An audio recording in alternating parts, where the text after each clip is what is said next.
Thanks for taking my question.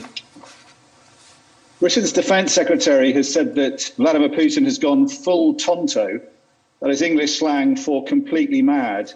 Certainly that's the view of many people looking at this. He's launched an unprovoked attack on his southern neighbour that is killing a lot of Ukrainian cousins of Russia and Russian soldiers. What's your reaction to that description of his action? Well, you know, it's surprising that such evaluations are given by Defense Minister of the UK regarding authorities of a different state. I think he could have thought up of similar adjectives thinking of British Prime Minister, if we talk about personal judgment, and if we talk about the operation and that there are people dying, then yes, unfortunately, this is a huge tragedy that there is a need to resort to such methods. And this is exactly what was talked about during 8 years of our policy, of our efforts, our work 24/7. That's what it took to demonstrate that the peaceful resolution of this high-tension conflict, which in 2015 was already a bloodbath, and priority problem that any other scenario other than dialogue is tragic in its nature and should be avoided. And could you please say how many years must it have taken, must have this bloodshed gone on in eastern Ukraine? 5, 10 years? Why did you start counting victims only today or say yesterday?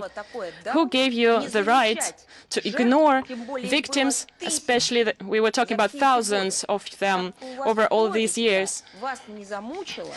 Isn't your conscience tormenting you when you Western journalists speculating on Minsk agreements and Russia never mentioned that in the eastern Ukraine, in Donetsk and Luhansk Republic, there are peaceful citizens losing lives every day. You never counted them, just like President Zelensky never considered them people. Who gave you the right to speak of the victims starting only today? If that's the way you create your reports, if that's your approach to it, you are not journalists and you're not people.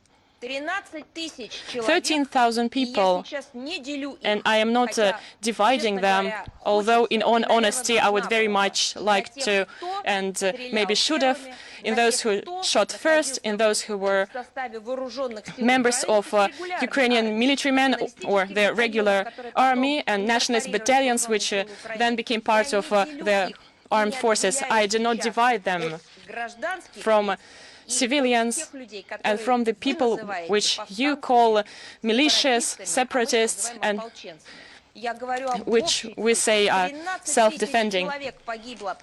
All in all, according to OSCE, 13,000 people died, and OSCE had no opportunity to account for every victim. It's only their primary analysis. Where were you? Why didn't you ask these questions in Kiev? Why didn't you broadcast people in Donbass? Why did you give them no opportunity to attend international organizations meetings or join in online? You have no conscience at all. Maybe you should first calculate the number of the people which died at the hands of the British authorities in Iraq. How many people died there on the orders of Downing Street? How many civilians died? And how many British military men died? Would you like to talk about Afghanistan? Because it's well time for that. So before you judge others, start with yourself.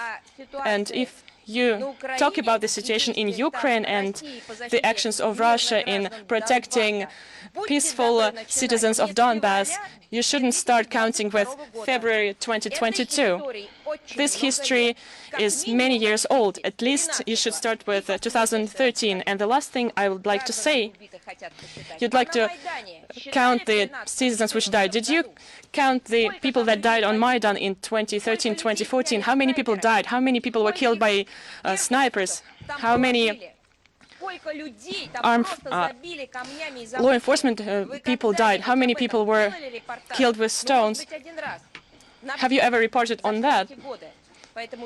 At least once during those years. So it's not for you to say that there's an operation conducted. It's not a beginning of a war. It's an operation to end a war which has been going on for many years, and ignoring it and not recognizing it is just as criminal as servicing informationally Kievan regime. And I am sorry for my emotion, but this has been overdue, and we do not want to listen to and trust your mass media. We will respond to your questions, but such starting points and such approaches are unacceptable, because what you do is propaganda, and